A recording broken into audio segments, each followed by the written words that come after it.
bien bonjour, j'espère que vous allez bien. Je vous retrouve dans une nouvelle vidéo dans la continuité de mes dernières lectures pour le Pumpkin Autumn Challenge avec un accoutrement plus ou moins de circonstances. J'ai pas de chapeau de sorcière chez moi, mais on va dire que ça fait la blague. J'ai l'impression d'être un peu en mode de Zelina dans Once Upon a Time. Je ne suis pas forcément contre et je suis beaucoup moins verte. Bref, toujours est-il que aujourd'hui je vous retrouve pour vous parler de mes dernières lectures graphiques qui ont toutes un petit côté witchy et je trouvais que c'était parfait pour ce mois d'octobre, un petit peu en mood halloweenesque, en mode sorcière, si c'est des choses qui vous intéressent, si vous cherchiez des lectures graphiques à faire pendant cette période. J'espère que vous trouverez votre bonheur. Et voilà, je vous propose qu'on commence tout de suite. Et le premier livre que je vais vous présenter dans cette vidéo, le premier roman graphique, fait partie des romans graphiques que j'ai achetés en VO il y a quelques mois maintenant. Je suis d'autant plus ravie que ça me permet de continuer à lire en VO, même si je n'arrive toujours pas à sortir des romans de ma pile à lire. C'est donc Mooncakes de Wendy Xu, Susan Walker et Joanne Gill qui publie aux éditions Oni Press, qui est donc un roman graphique qui, comme la couverture l'indique formidablement bien, traite de sorcières. On est dans un monde fantastique, proche du nôtre, mais où les sorcières existent plus ou moins de façon libre et tout à fait connue du monde. Il y a également d'autres créatures dans cet univers qui interagissent avec elles. Et donc on suit le personnage de Nova qui est un personnage très intéressant d'une part parce que c'est une ado élevée par ses deux grands-mères qui se trouvent être dans une relation, c'est pas ses deux grands-mères paternelles et paternelles, c'est son couple de grand-mères qui lui apprennent un petit peu la magie. Elles tiennent une librairie café, donc il y a ce côté un petit peu cocooning, etc.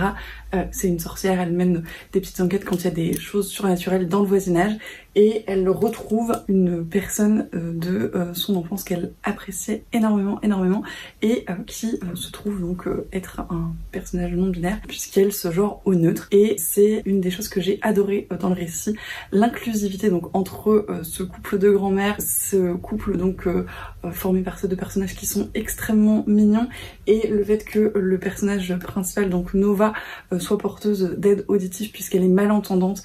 Et donc dans le récit, à plusieurs moments, ça intervient pour juste dire que ça fait partie de son quotidien et que c'est quelque chose avec lequel elle doit composer. J'ai trouvé ça formidable.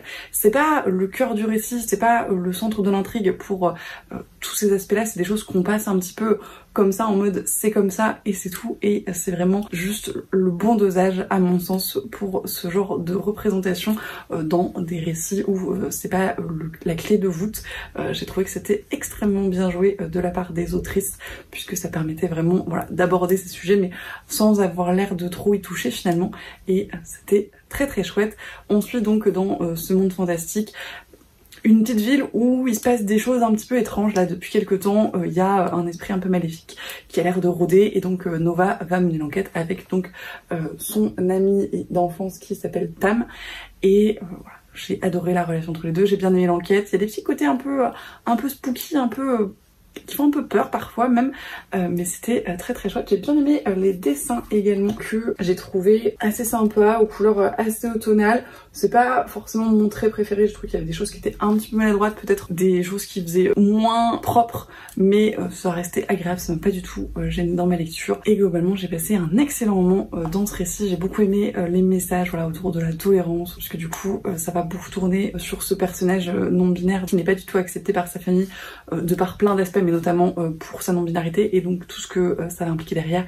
Et j'ai trouvé que vraiment les messages étaient très bien portés et très intéressants, donc je ne peux que vous recommander ce récit donc en anglais si vous lisez. Ça reste très accessible, c'est du graphique donc pas trop de soucis. Et j'ai financé sur Lul très récemment un autre roman graphique donc d'une des autrices, Wendy Xu, qui va normalement sortir aux éditions Bliss dans les mois à venir. Donc voilà, si ça peut vous intéresser, pour le coup ce sera traduit cette fois-ci. Pour le deuxième livre de cette vidéo, on va passer à un manga puisque j'ai découvert le premier tome de La sorcière aux champignons de Tachibana Higuchi aux éditions Glénat. C'est un manga qui me faisait de l'œil depuis très longtemps. Je vous l'ai présenté je crois dans mes derniers achats livresques. C'est un manga qui est en plus magnifique. Alors je vous le disais dans cette vidéo, comme je l'avais déjà lu à l'époque, j'étais un petit peu triste de pas avoir suffisamment fait attention ou de ne pas m'être rendu compte que les paillettes sur la couverture étaient aussi fragiles, puisque je pense que j'ai dû un tout petit peu plié la couverture pour remettre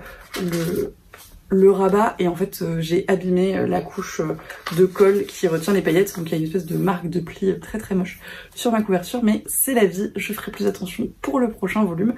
Toujours est-il que La sorcière aux champignons, ça raconte l'histoire de Luna, qui est définie comme une sorcière noire par le village près duquel elle habite, et qui du coup la voit d'un très très mauvais œil. Elle a quasiment pas de contact avec les habitants de ce village, sauf quand elle y va de temps en temps pour déposer des potions qui ont des vertus extrêmement bénéfiques, mais dont les villageois ne savent pas qu'elle est l'autrice, puisque sinon ils ne les prendraient tout simplement pas, ce qui serait bien dommage. Elle a très très mauvaise réputation donc pour cet aspect de sorcière noire, mais également parce que partout où elle va poussent des champignons vénéneux, et voilà, ça la rend pas très très populaire auprès de ses concitoyens, sauf que ce dont ils n'ont absolument aucune idée, c'est que ces champignons vénéneux sont en fait la personnification de toutes les énergies négatives qui peuvent flotter dans la ville ou aux alentours, et qui servent du coup à les purifier. Donc finalement c'est un personnage extrêmement positif pour cette communauté qui n'en a absolument aucune idée, et c'est une des choses que j'ai beaucoup apprécié dans le récit, c'est cet aspect autour des préjugés qui finalement n'ont pas lieu d'être, mais desservent énormément les auteurs de ces préjugés, puisqu'ils se retrouvent à pas du tout faire confiance à une personne qui finalement ne leur veut que du bien, par tous les aspects extérieurs qui la desservent sans jamais lui avoir adressé la parole. Donc c'est vraiment une des premières choses que j'ai appréciées dans ma lecture. La deuxième chose, c'est qu'on est dans un monde de fantasy assez onirique, assez poétique, avec un personnage principal qui est du coup extrêmement timide, extrêmement renfermée sur elle-même, mais qui du coup est très agréable à suivre dans voilà, son quotidien, où on sent qu'elle souffre un peu de ce regard des autres, de cette solitude qui lui pèse. Et ça, j'ai trouvé que c'était vraiment bien joué de la part de l'auteurice. Je ne sais pas si c'est un homme ou une femme, mais voilà, on s'attache, ne serait-ce que dans ce premier tome déjà, à ce personnage vraiment ostracisé, très très intéressant. Donc ça, j'ai trouvé que c'était vraiment très très chouette. J'ai beaucoup apprécié également les petites notes que fait donc l'auteurice au milieu de chapitres en précisant un petit peu les champignons, leur forme, leurs vertus, leurs propriétés, tout ça, avec un petit peu leur anatomie. Et puis par exemple sur les vêtements de Luna, tout ça, il y a pas mal de planches qui parlent un petit peu de tous ces aspects-là, et je trouvais que c'était vraiment extrêmement agréable pour construire encore davantage l'univers et s'imprégner de tout ça. C'était vraiment très très intéressant. J'ai également apprécié les dessins qui sont relativement classiques pour du manga, mais qui sont tout de même agréables. Il y a une part assez importante quand même de l'atmosphère, avec pas mal de travail sur la trame, sur les lumières qui sont assez intéressantes, sur les vêtements aussi notamment, comme a pu le mettre en exergue l'autrice sur ces quelques planches, et puis sur des passages où les environnements, les architectures, etc. étaient aussi pas mal travaillés, donc plutôt agréable.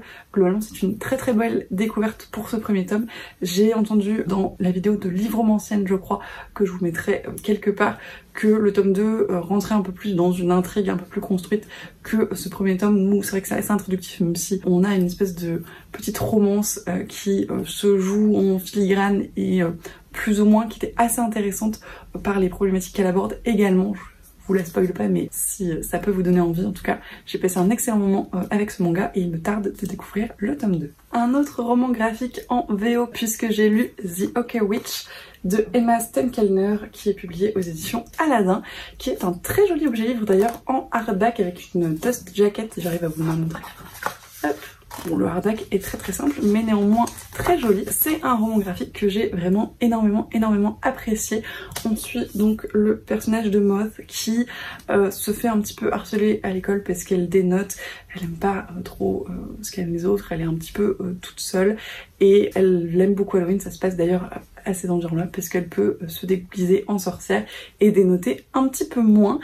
Et alors il va se passer plusieurs choses. Il y a un enfant qui débarque à son école, et du coup elle va plus être totalement toute seule, mais fait plus marquant encore, elle va découvrir que non contente d'adorer les trucs witchy et sorcières, c'est également une sorcière comme toutes les femmes de sa famille, et va s'en suivre toute une remise en question de sa part, donc de sa vie, du fait que sa mère ne veuille pas du tout aborder cette partie de l'histoire familiale sans en donner franchement les raisons, ce qui agace prodigieusement Moth, qui aimerait avoir des réponses en fait sur pourquoi c'est des sorcières, d'où elles viennent, etc. Et puis de pouvoir un petit peu apprendre à maîtriser ses pouvoirs.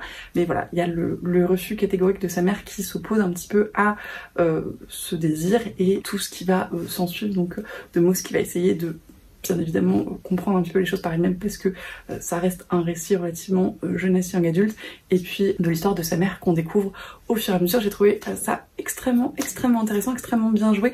Ça parle un petit peu, je trouve, à minima des problématiques de traumatisme un peu intergénérationnel comme peuvent les avoir vécu les personnes issues de l'immigration par exemple, et du fait que dans certaines familles c'est des choses qui sont totalement tabous, jamais abordées et qui sont un petit peu transmises comme ça en sous-texte à des enfants qui ne savent même pas pourquoi ils ont ce traumatisme qui leur pèse, mais qui se trouvent à devoir gérer un petit peu toutes les conséquences de ça. Je crois qu'on était un petit peu dans cet aspect là sur la gestion de cette sorcellerie qui est tue finalement, qui est vraiment mise au placard par la mère et qui se fait révéler par la fille, et donc qui entraîne toute cette remise en question là. Et voilà, ça parlait un petit peu de ça à mon sens, en tout cas de ce que j'ai pu analyser, et j'ai trouvé ça vraiment extrêmement chouette. Il y a pas mal de représentations assez intéressantes également dans le récit que j'ai vraiment beaucoup apprécié. Donc voilà, le personnage principal, toute sa famille qui sont des personnages donc racisés, de couleur, avec des chevelures qui sont absolument magnifiques, des dessins que j'ai vraiment beaucoup appréciés. D'ailleurs c'est des dessins qui sont extrêmement autonomes avec des colorimétries qui sont très dans cette période, et vraiment j'ai beaucoup apprécié le traitement des personnages, de leur visage, de leur coiffure, de leur tenue également, que j'ai trouvé très chouette. C'est un style graphique que j'aime particulièrement, il fait assez cartoon, mais je trouvais que ça se prêtait parfaitement à l'ambiance du récit et aux propos, et j'ai vraiment beaucoup apprécié. Ça parle aussi donc bien évidemment de chasse aux sorcières dans une Amérique qui est merveilleusement ou absolument horriblement puritaine, et pareil de ces villes qui mettent encore sur un piédestal des générations de mères qui n'ont pas été extrêmement progressistes et qui sont pas du tout critiquées pour ça, et donc aussi de tous les mensonges sur lesquels peut reposer ces histoires où ces gens sont glorifiés pour des faits qui sont probablement pas exactement comme ça que ça s'est passé. Enfin, ça traite de beaucoup de sujets que j'ai trouvé vraiment très intéressants, très bien fait, et très chouette pour voilà, un public qui est assez jeune quand même. On prend pas les lecteurs pour des idiots globalement, mais c'est vraiment plutôt bien fichu, et c'était un très bon moment de lecture. Je ne peux encore une fois que vous le recommander si vous lisez en anglais. C'est relativement accessible, il y a peut-être un petit peu plus de texte que dans Mooncakes, mais ça se lit très bien. On va passer à un comics, toujours en VO, parce qu'on alterne un petit peu la VO et les mangas pour cette vidéo. J'ai lu The Runaways, le tome 3, That Was Yesterday, de Rainbow Rowell et Chris Anka with Matthew Wilson, qui est publié aux éditions Marvel. C'est un comics donc dans l'univers Marvel, qui se passe plus ou moins dans l'univers où bien évidemment coexistent les X-Men, les Avengers, etc. Qui sont des comics que j'ai pas lus en tout cas dans ces générations-là, mais qui m'ont pas trop gêné pour ma lecture de ces 3 premiers tomes. En tout cas pour l'instant, il y a des références à certains épisodes de Avengers et X-Men, mais voilà, ça m'a pas posé trop de soucis dans ma lecture. En tout cas, c'était relativement expliqué, et puis voilà. The Runaways, ça raconte l'histoire donc de cette espèce de famille recomposée un petit peu bizarre d'adolescents, enfants qui sont en fait orphelins parce que leurs parents ont essayé de déclencher une espèce de catastrophe avec un sacrifice à des dieux aliens, si on veut, et donc ces enfants dotés de super pouvoirs comme l'étaient leurs parents ont essayé de les arrêter, et ça c'est mal fini, et du coup ils sont plus ou moins la version disons protection de l'enfance des X-Men, avec tout ce que ça implique de super pouvoirs et de problématiques d'ados livrés à eux-mêmes, ce côté abandon, ce côté famille est extrêmement prégnant. Alors plutôt dans les 2 premiers volumes, j'ai trouvé que dans celui-ci, là on aborde un peu plus la question de leur héritage, puisque on revient sur ce qu'ont fait leurs parents et les conséquences que ça va avoir. Je l'ai mis dans cette catégorie un peu witchy, parce qu'on a le personnage de Nico qui est juste là, qui est une espèce de sorcière avec un espèce de sceptre qui sort littéralement d'elle à certains moments et qui lui permet d'utiliser des pouvoirs, mais qui ont une limite, en sorte que elle ne puisse utiliser le même sort avec la même formulation qu'une seule fois. C'est-à-dire que ça, si elle a utilisé un mot pour invoquer quelque chose, elle ne pourra pas réutiliser ce même mot pourrait invoquer la même chose. Donc ça nécessite d'être un petit peu inventif, imaginatif, avec les mots, les tournures de phrases, la façon de formuler les sorts, etc.